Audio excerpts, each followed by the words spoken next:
Oke, nah dari situ setelah ketemu tadi asumsi 1, 2, 3, 4, kita masuk ke kebajikan yang menurut Aristoteles paling sempurna dan paling sulit untuk diwujudkan.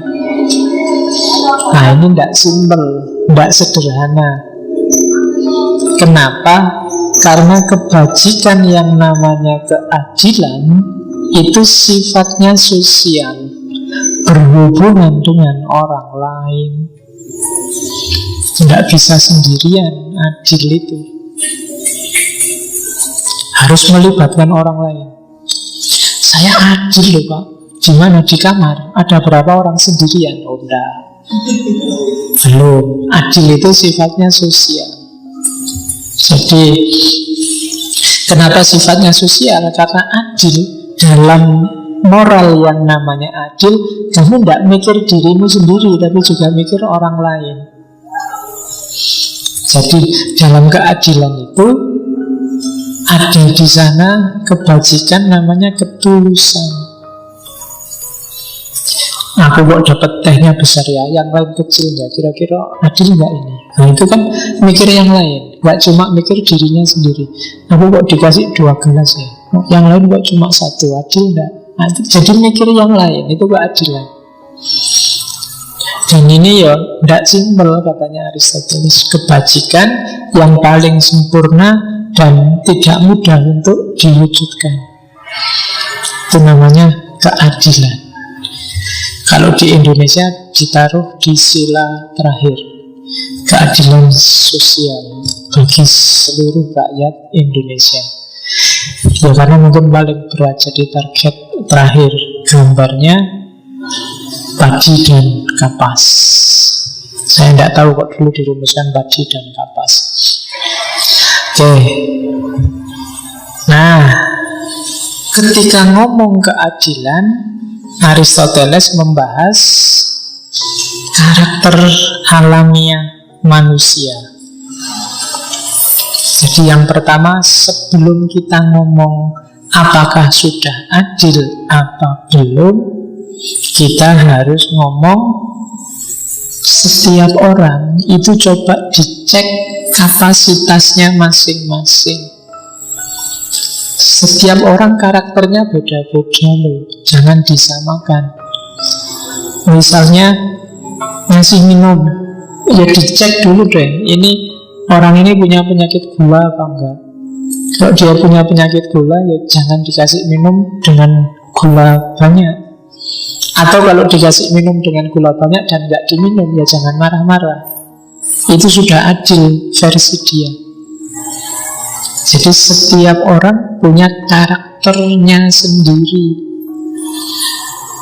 Setiap komunitas punya logikanya sendiri. Bahkan sebagai individu kita punya perannya sendiri. Ini harus diperjelas dulu. Di ruangan ini harus jelas dulu siapa yang ngaji, mendengarkan ngaji, sama siapa yang ngasih pengajian. Kalau enggak jadi rumit.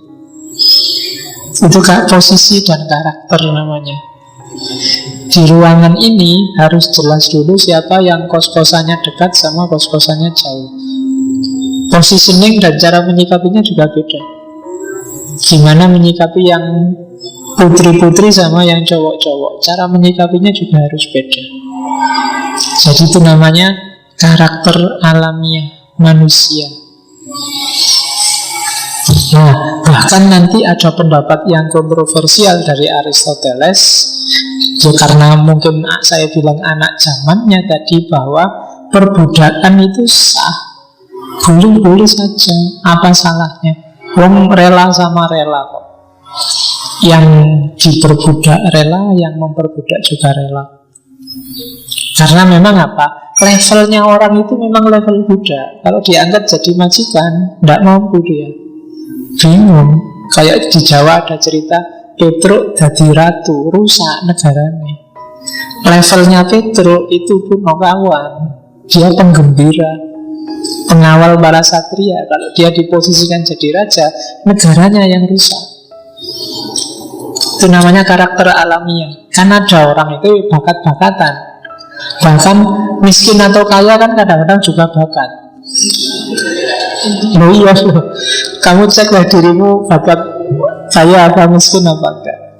Di tempat saya ada orang yang kaya tapi perempuan. Pakai antingnya nggak pernah pakai emas, cuma pakai lidi kecil itu. Kenapa? Karena kalau dikasih emas gatel dia. Itu berarti nggak bakat. Nggak bakat jadi orang kaya. Kalian mungkin juga gitu, pakai arloji yang dari emas atau dari anu itu gatel malah tidak cocok. Berarti bakatmu memang bukan bakat sugih. Kalau punya duit malah stres. Ini duit buat apa ya biasanya? Nah itu berarti memang tidak bakat. Mungkin malah dibuat aneh-aneh yang tidak untuk keperluannya. Jadi setiap orang ada cetakannya sendiri. Maka hati-hati. Sekarang kan sok-sok orang diseragamkan. Semua anak kecil yang muslim sekarang bapaknya bercita-cita anaknya jadi hafid dan hafidho. Oh nek bagi saya itu tidak cerdas. Dicek dulu dong cetakan anaknya apa.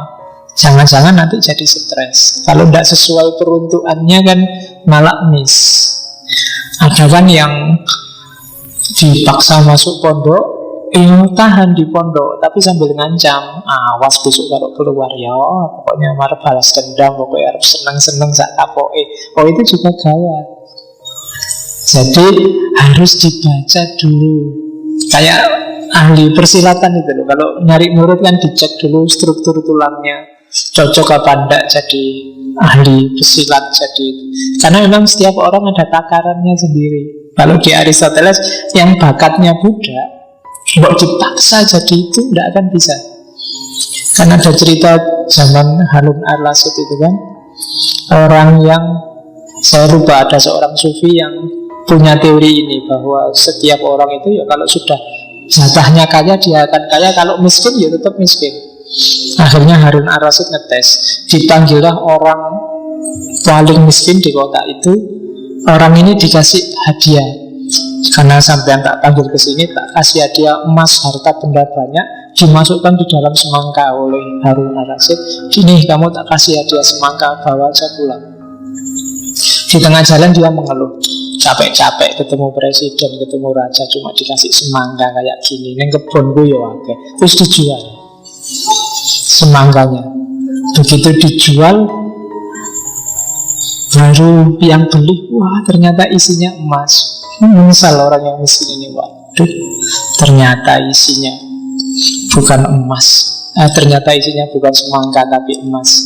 Nah, besoknya dipanggil lagi oleh Harun ar-Rasyid. Sekarang dites lagi. Karena tadi dijual, sekarang dikasih semangka banyak, biar kalau dijual dapat uang banyak. Jadi di jalan dia nggak mau jual. Wah ini semangkanya banyak. Kalau isinya emas semua, untung. Jadi nggak dijual.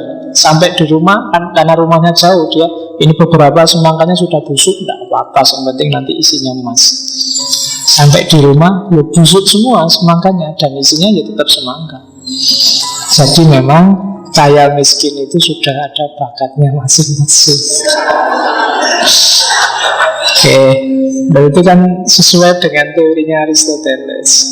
Jadi kamu tidak usah galau kalau ternyata besok, wah ternyata nggak jadi konglomerat kaya raya, berarti memang jatahnya segitu. Tidak apa-apa, kan malah enak, kamu tidak usah galau, tidak usah ambisi macam-macam.